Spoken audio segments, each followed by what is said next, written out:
The job posting had been active for 6 standard galactic months. Counselor Prin stared at his screen with tired eyes. His 4 arms hung loose at his sides, and his blue skin had turned pale from stress. He was the head of recruitment for the Vexa Mining Corporation, and he had completely failed at his job. Vexa 9 was a nightmare planet. Everyone in the galaxy knew this. The gravity was 3 times stronger than most habitable worlds. The rain was acidic enough to burn through standard protective suits within hours. The atmosphere contained 17 different gases that could kill most species. The temperature swung between freezing cold and burning hot depending on the season, and the native wildlife consisted mainly of things with too many teeth and not enough fear. No one wanted to work there. Prin had offered triple pay. He had offered retirement benefits. He had offered free medical care for life. He had even offered to name a mountain after anyone who completed a full work contract. Nothing worked. The Veltorians refused because their scales would dissolve in the acid rain. The Prickens refused because their hollow bones would shatter under the gravity. The Moluxi refused because they breathed oxygen in very specific amounts. And Vexa 9's atmosphere was definitely not specific. Even the Gorath, who were famous for being tough and stubborn, had looked at the job posting and simply laughed. Prin was about to give up. The mining operation was essential for the galactic economy. Vexa 9 had rare minerals that powered faster than light engines. Without those minerals, interstellar travel would become impossible within a decade. But no one would go there to dig them out of the ground. Then the message arrived. It came from a small planet in a distant arm of the galaxy. The planet was called Earth, and Prin had never heard of it. He opened the message expecting another polite refusal. Instead, he found an application. The applicant's name was Kang Tae-ho. He was a member of a species called humans. Prin had heard rumors about humans, but he had never met one. The rumors said they came from a Deathworld, a planet so dangerous that most species could not survive there for even a day. Prin had assumed these rumors were exaggerations. He looked at Tae-ho's application with growing confusion. The human had listed his previous work experience. He had worked in something called a steel factory, where temperatures reached levels that would cook most species alive. He had worked on something called an oil rig in the middle of a violent ocean. He had worked in a coal mine, where the air was filled with poison and the tunnels collapsed regularly. Prin read the application 3 times. He could not understand it. Why would anyone willingly do these jobs? More importantly, why would anyone survive doing these jobs? He scheduled an interview. Tae-ho appeared on Prin's screen exactly on time. He was a strange-looking creature. He had only 2 arms and 2 legs. His skin was a light brown color, and he had black hair on top of his head. His eyes were small and dark, and he was smiling. Prin did not understand the smile. He had just finished explaining the dangers of Vexa 9. He had described the acid rain, the crushing gravity, the toxic air, and the deadly wildlife. He had expected the human to politely decline like everyone else. Instead, Tae-ho asked about the salary. Prin blinked all 6 of his eyes. "Did you hear what I said about the acid rain?" "Yes," Tae-ho said. "It sounds bad, but the salary is good. Right? The rain will burn through your skin. We will have protective suits, yes?" "Well, yes, but the suits only last for how many vacation days?" Prin felt his mind going blank. He had never reached this part of the interview before. No one had ever asked about vacation days. Everyone always quit during the part about the acid rain. 12 days per standard year, Prin said slowly. Tae-ho nodded. "That is not great, but I can work with it." "What about health insurance? Does it cover dental?" Yes. Full medical coverage, including dental." "Good. My last job did not cover dental. I had to pay for my own tooth repair after the factory accident." Prin did not want to know about the factory accident. He was starting to feel scared of this small, smiling creature. "Mr. Kang," he said carefully, "I want to make sure you understand the situation. Vexa 9 is classified as a Class 7 death planet. Only 2 classes exist above it. Most species cannot survive there for more than a few hours without extensive protection. The job contract is for 3 standard years. Many experts believe no organic life form can complete this contract. Taeho's smile did not change. 3 years is fine. Is there opportunity for promotion? Prin made a sound that his species made when they were very confused. It sounded like a wet balloon deflating. Promotion? Yes. If I work hard? Can I become a supervisor? I suppose. Yes. If you survive long enough. Promotion is possible. Great. I accept the job. Prin stared at his screen. He had been trying to fill this position for 6 months. He had contacted over 2,000 potential workers across 50 different species. All of them had refused, and now this small human was accepting the job and asking about career advancement. Are you sure? Prin asked. I can give you time to think about it. I have been unemployed for 2 months, Taeho said. Prin checked his calendar with shaking hands. The next transport ship leaves in 15 days. Can you be ready by then? I can be ready tomorrow. 15 days is plenty of time. After the interview ended, Prin sat in silence for a long time. He did not know what to feel. He had finally found someone willing to work on Vexa 9. He should be happy. Instead, he felt a deep sense of unease. He pulled up information about Earth on his computer. What he found made his blood run cold. Earth was not just a death world. It was one of the most dangerous planets in the known galaxy. The gravity was crushing by most species' standards. The weather was violent and unpredictable. The planet was covered in water that could drown you, deserts that could dry you out, and forests filled with predators. The dominant species, humans, had not just survived on this planet. They had thrived. They had built cities, developed technology, and spread across their entire world. And according to the data, humans regularly complained that their planet was boring. Prin closed his computer and went home early. He needed to lie down. 3 days later, he received another application. This one came from a human named Park Yuna. She had worked in something called a chemical plant and a shipping warehouse with no air conditioning. She was also asking about vacation days. Prin approved her application without conducting an interview. He was too tired to ask questions he did not want answers to. The galaxy was about to learn something important about humans. They were not just survivors. They were not just tough. They were the only species in the known universe who would leave the safety of one death world because someone offered them a paycheck on a worse one, and they would ask about dental coverage while doing it. The transport ship landed on Vexa 9 with a heavy thud. The gravity pulled everything down hard, and the metal walls groaned under the pressure.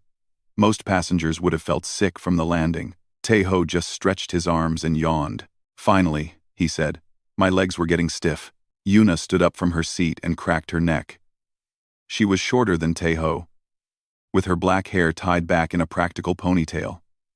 Her face showed no fear, only mild annoyance at the long journey.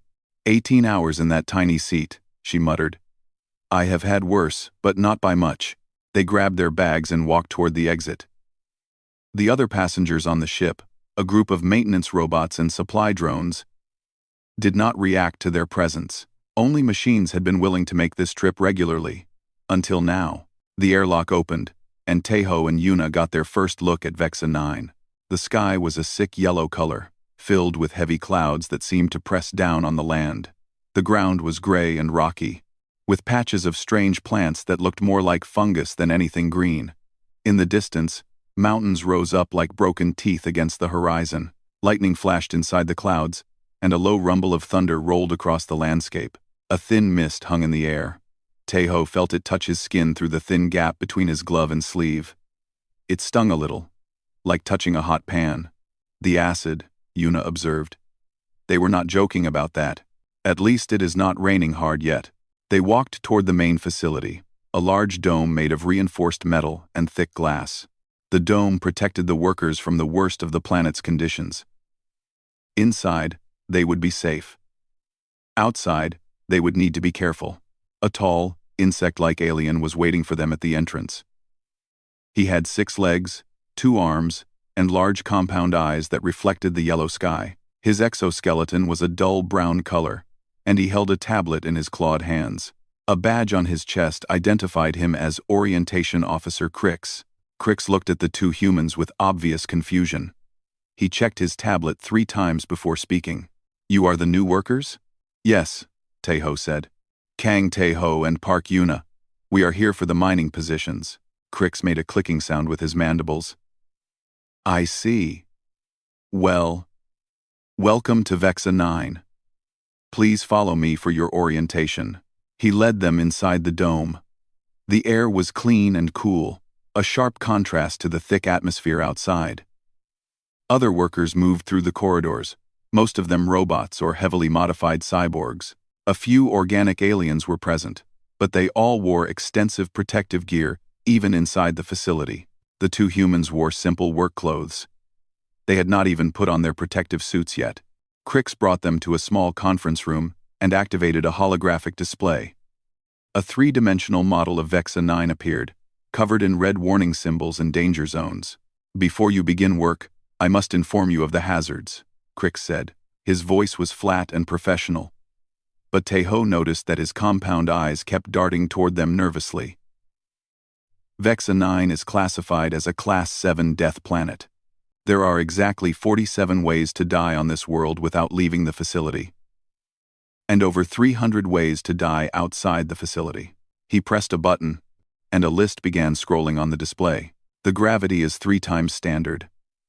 This will put extreme pressure on your cardiovascular system, your joints, and your internal organs. Most species experience organ failure within 6 months of exposure.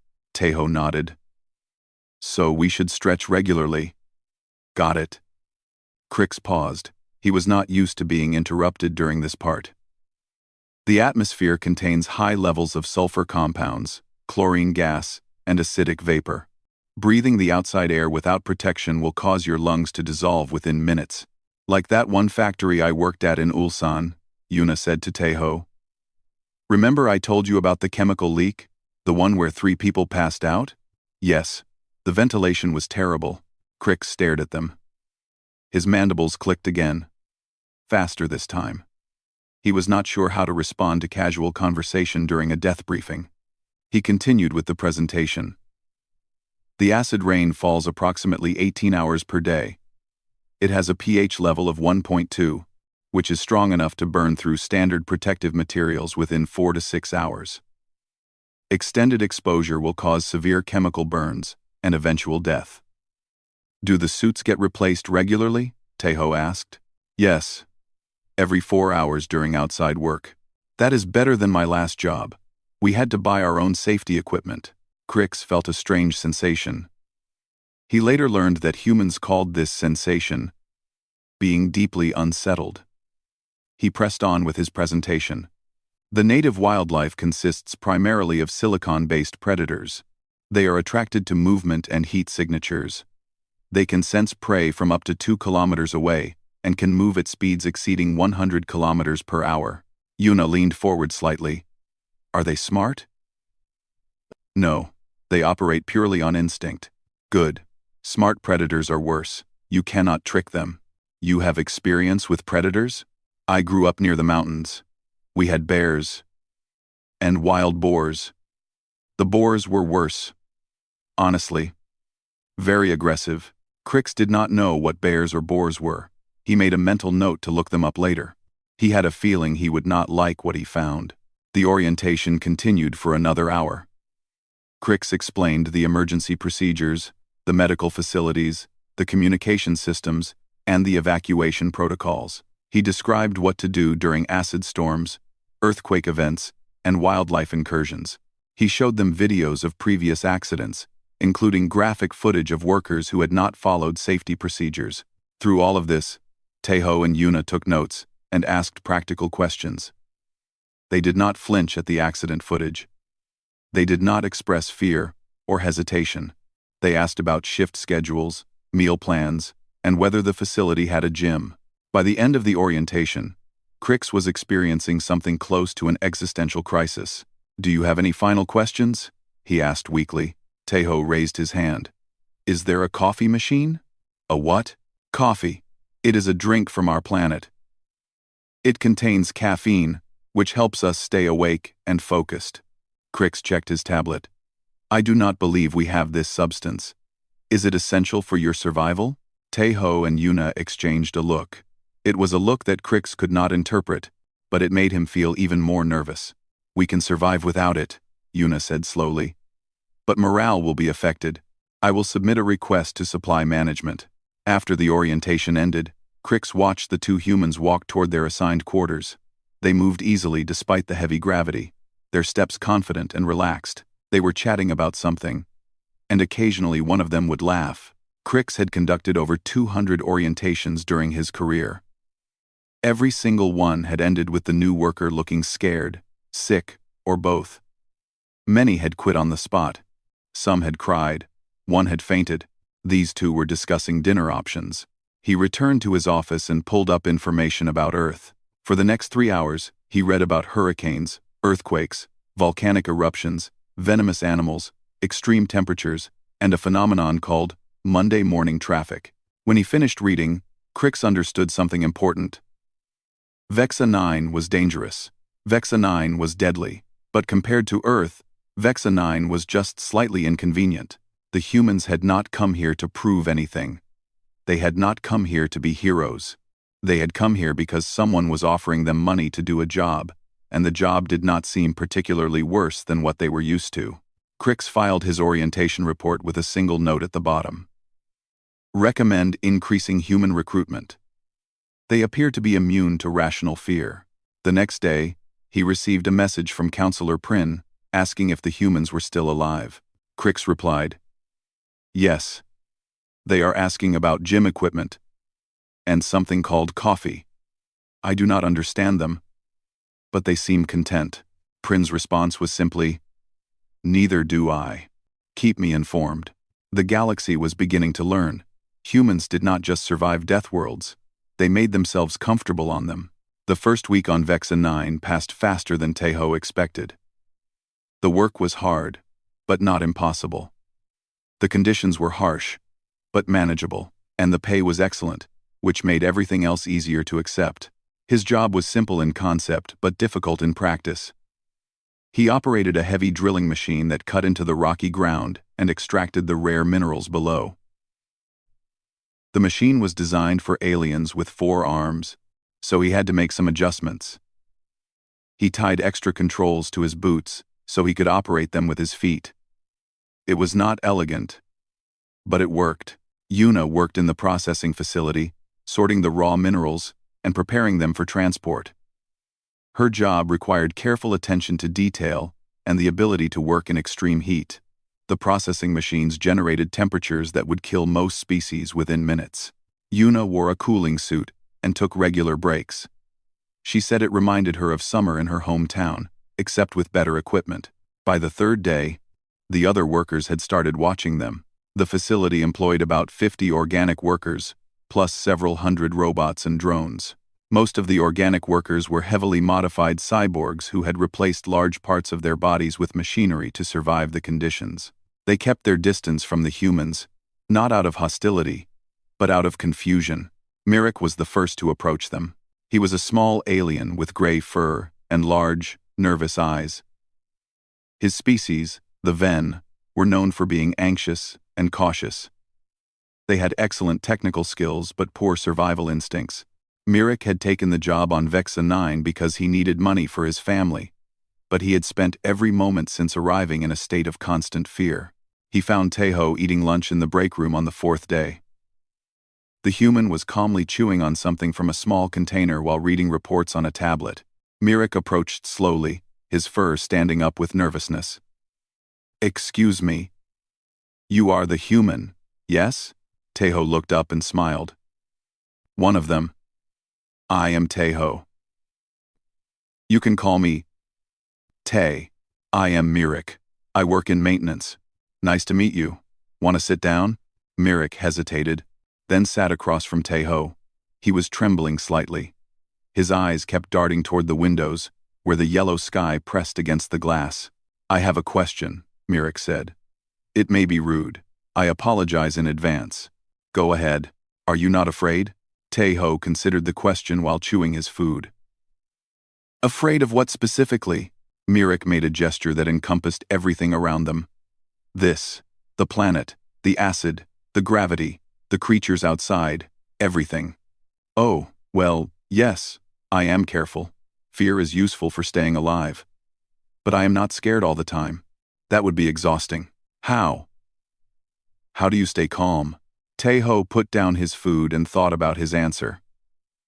This seemed like a genuine question from someone who was struggling, and he wanted to give a helpful response. On my planet, he said, there is a saying, worry about the problems you can control. Accept the problems you cannot control. Learn to tell the difference. Mirek's ears twitched. That sounds very wise. It is not always easy to follow. But it helps. Taeho leaned back in his chair. The acid rain will fall, whether I worry about it or not. So I wear my protective suit. I check the weather reports.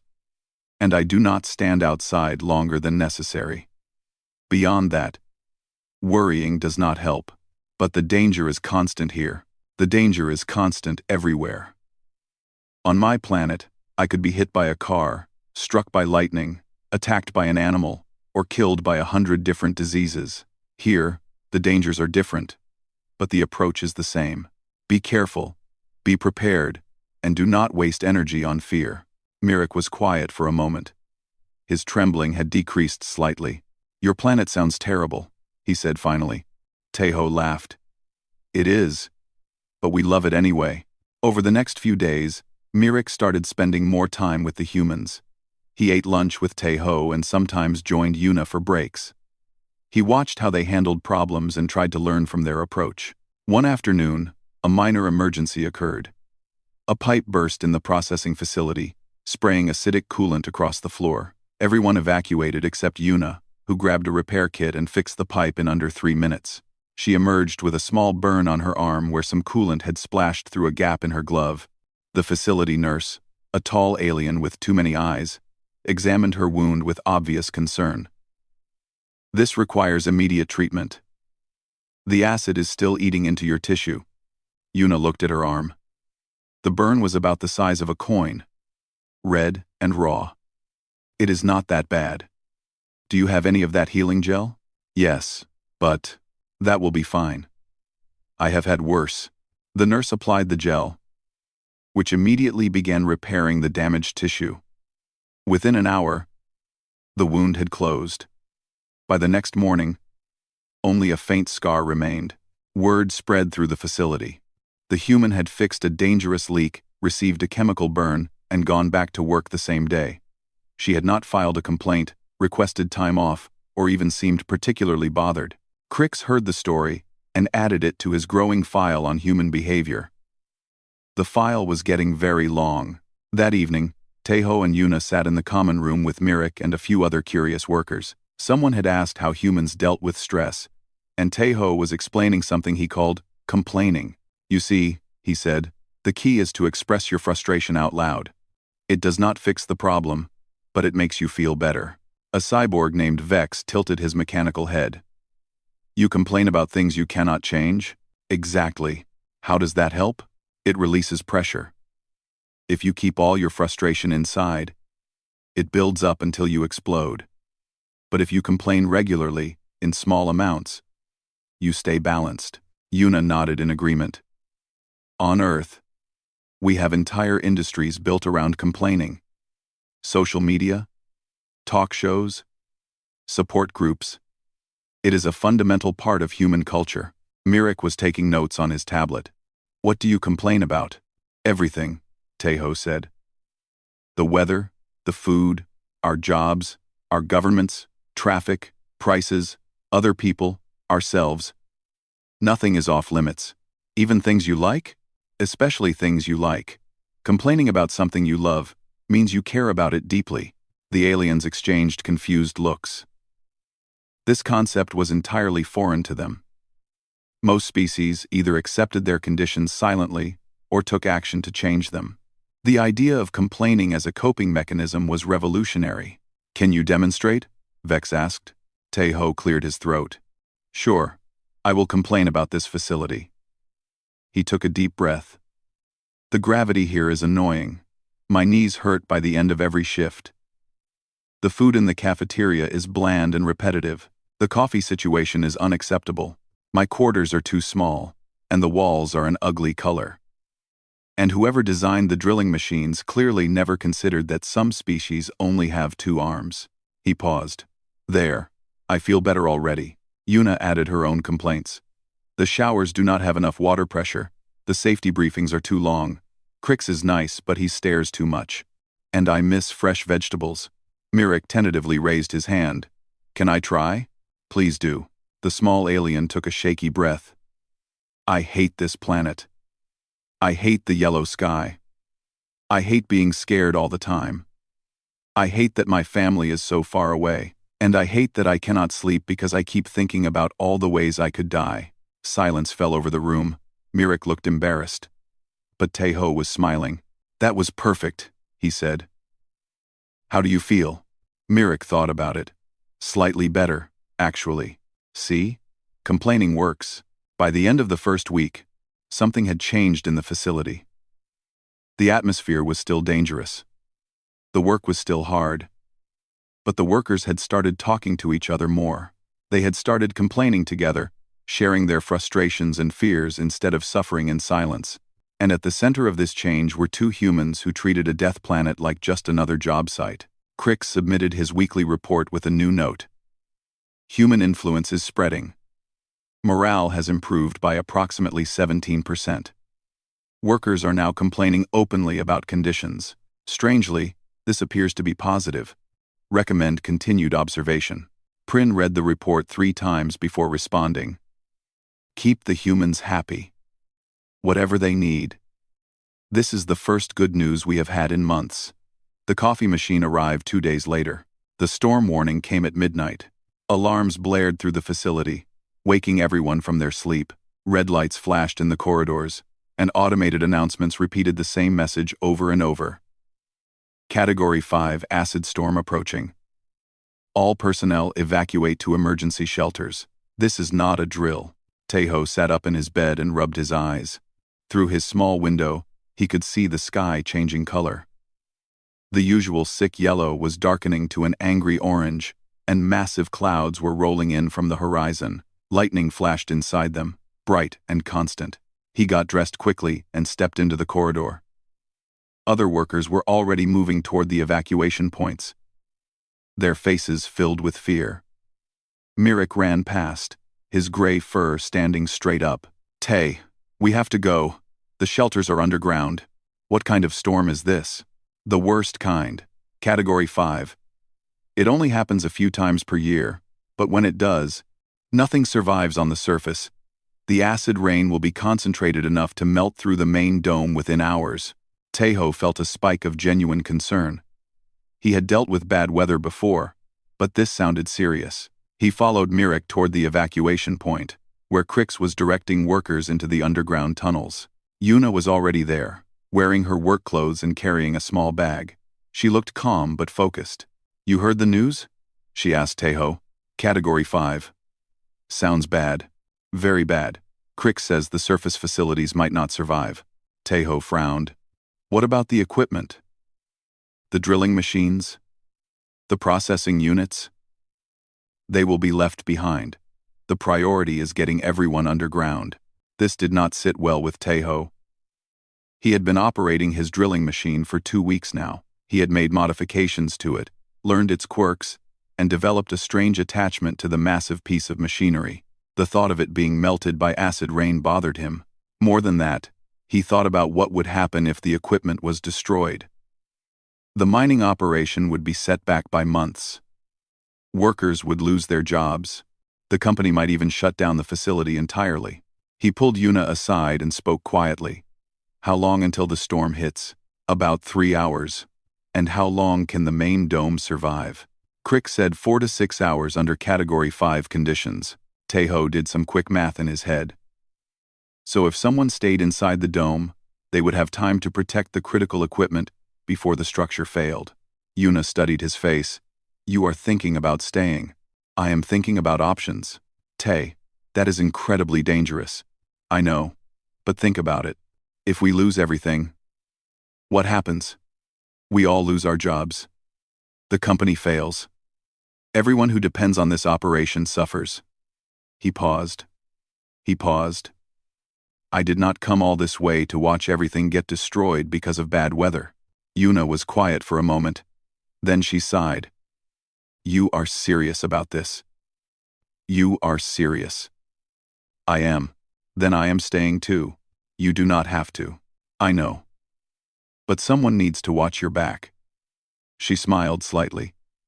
Besides, I have survived worse. Remember the typhoon in Busan? Taeho remembered. He had seen the photos. It had been terrifying. They approached Crix, who was frantically checking his tablet and directing the last workers toward the tunnels. When he saw the two humans walking toward him instead of away, his compound eyes widened. What are you doing? The evacuation is mandatory. You must go underground. We are staying, Taeho said. Staying? That is impossible. You will die. Maybe. But we are going to try to save the equipment. Crix made a high-pitched sound that seemed to indicate extreme distress. The dome cannot protect you. The acid will burn through within hours. Then we have hours to work. Show us which equipment is most critical, and we will do what we can. For a long moment, Crix stared at them.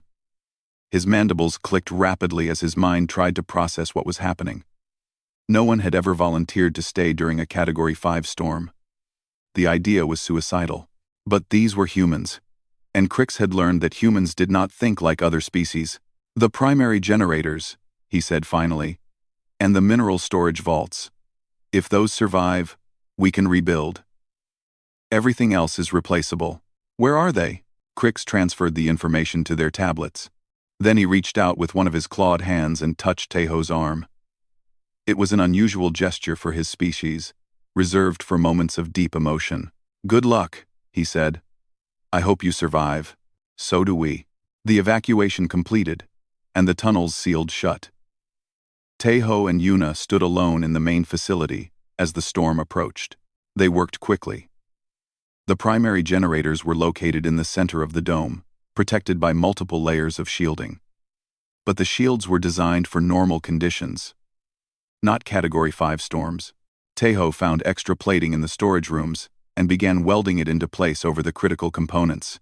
Yuna focused on the mineral vaults.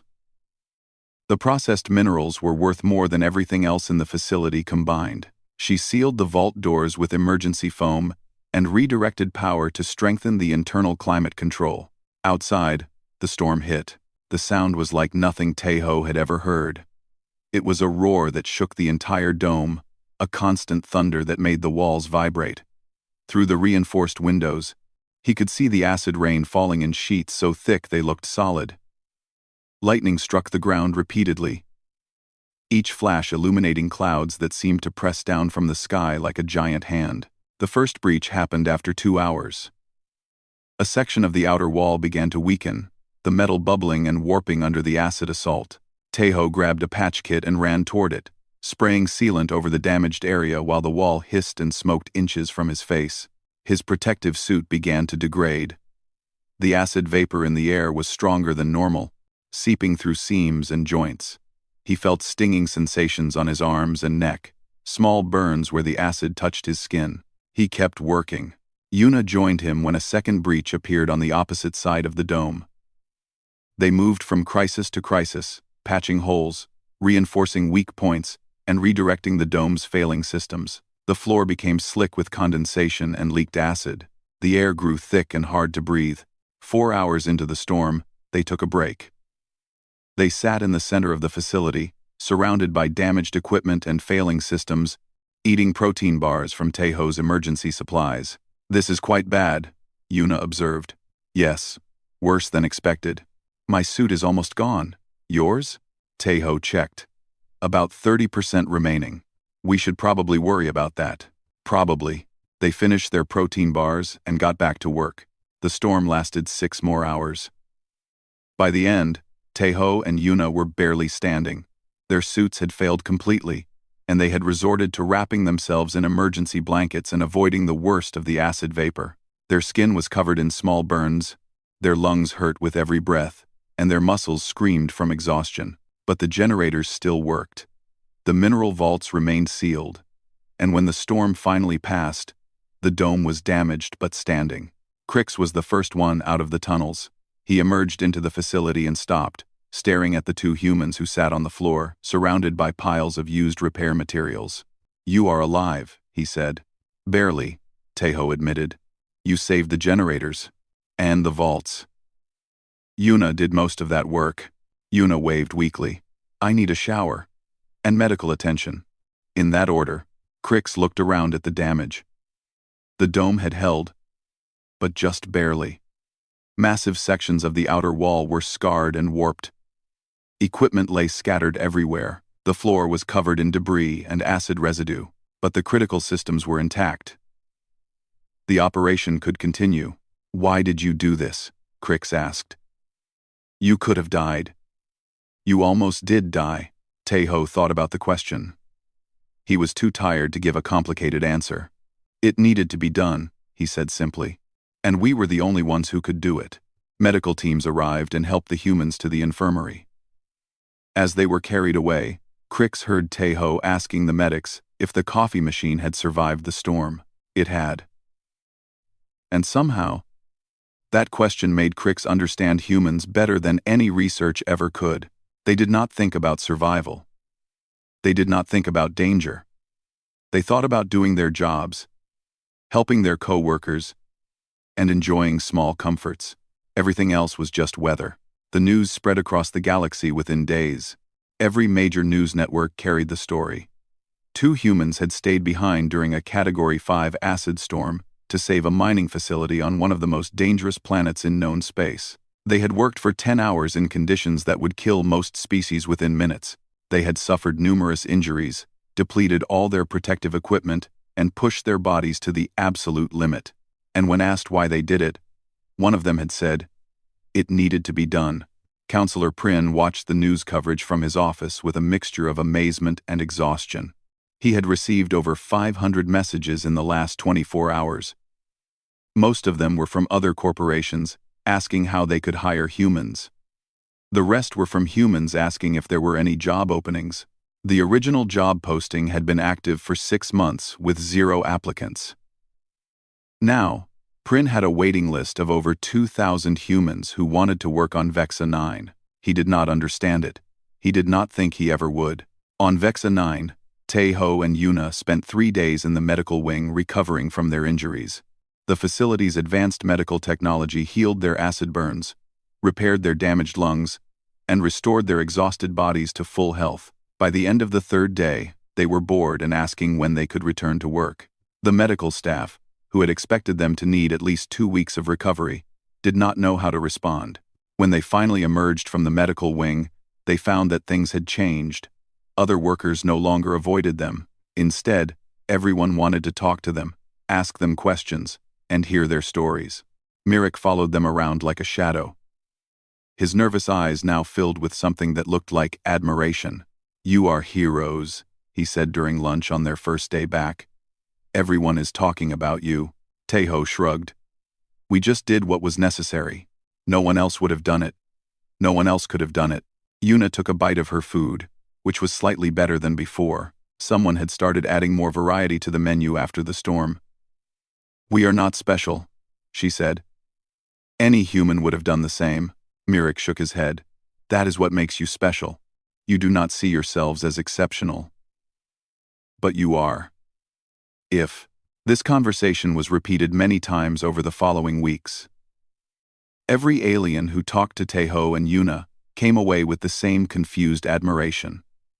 The humans treated their actions as normal. They did not brag or seek recognition. They simply went back to work as if nothing unusual had happened. Crix submitted his final report on the incident. It was 40 pages long and included detailed analysis of human psychology, physiology, and behavior. The conclusion was simple. Humans were the most valuable workers in the galaxy, not because they were the strongest or the smartest, but because they did not know how to give up. Prin read the report and immediately authorized a massive expansion of human recruitment. The first wave of new human workers arrived a month later. There were 50 of them, men and women from different parts of Earth, each with their own story of survival and hard work. They filled positions across the facility, from mining to maintenance to management. The senior human among them was a woman named Choi Soo-min. She had worked in disaster recovery on Earth, cleaning up after earthquakes, floods, and industrial accidents. Vexa 9 seemed almost peaceful to her by comparison. She met with Taeho and Yuna on her first day. "I heard about what you two did during the storm," she said. "Impressive work," Taeho smiled. "We just kept the place running. It was not that complicated. Nothing ever is when you get down to it." Soo-min looked around the facility with an experienced eye. "This place has potential. With enough humans, we could double productivity within a year. Crix would probably faint if you told him that. Then let us not tell him yet. Let him adjust slowly." The expansion continued over the following months. More humans arrived, and with them came changes to the facility. They built a proper gym, improved the food options, and established regular social events. Someone started a sports league. Someone else organized movie nights using downloaded content from Earth. The alien workers watched these changes with fascination.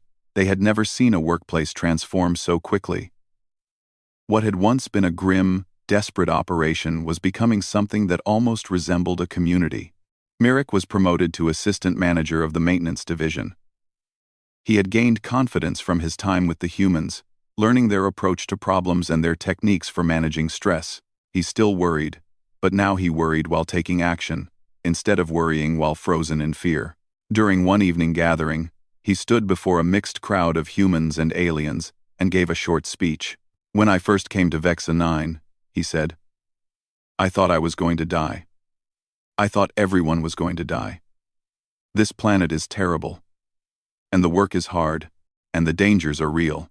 He paused, his nervous eyes sweeping the crowd. "But then the humans came, and they taught me something important. Fear does not have to stop you. Danger does not have to define you. You can be scared and still do your job. You can be hurt and still get back up. You can face the worst conditions in the galaxy and still ask about coffee and vacation days." Laughter rippled through the crowd. "I am still scared sometimes," Mirik continued. "But I am also still here. And that is enough." Taeho clapped from the back of the room. Yuna whistled. The other humans joined in the applause, and soon even the aliens were making their species versions of approval sounds. On the other side of the galaxy, Prin received the quarterly reports from Vexa 9. Productivity was up by 35%. Worker retention was at an all-time high. Accident rates had decreased, morale had improved, and the facility was operating at levels that had never been achieved before.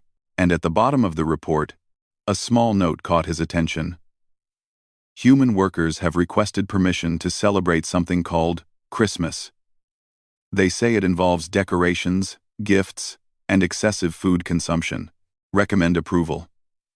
Morale, benefits expected."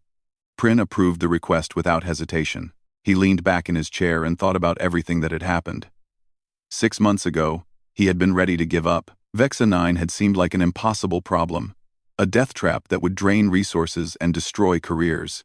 Now it was the most successful mining operation in the sector, all because of humans. He pulled up his recruitment files and looked at the latest applications. There were thousands of them now, from humans all across their home planet. Each one told a story of hard work, perseverance, and casual disregard for conditions that would terrify any sensible species. A factory worker who had survived 3 industrial accidents. A fisherman who had worked through storms that sank other boats. A construction worker who had built buildings in deserts and frozen wastelands. A nurse who had worked through disasters without sleep for days. All of them wanted jobs on death planets. All of them asked about benefits and vacation time. Prin smiled, which was unusual for his species. Humans had taught him to do that too. The galaxy was changing. The most dangerous jobs were no longer going unfilled. The most hostile worlds were no longer abandoned. Because somewhere out there was always a human who would look at the job posting, shrug at the list of deadly hazards, and ask one simple question: how much does it pay? And that, Prin realized, was the most terrifying and wonderful thing about them. Humans did not fear death planets. They did not fear acid storms or crushing gravity or toxic atmospheres. They feared unemployment. They feared boredom. They feared being stuck in one place, with nothing to do. Give them a paycheck, some coffee, and the occasional vacation day, and they would walk into hell itself with a smile. The galaxy had never met a species like them before. It never would again.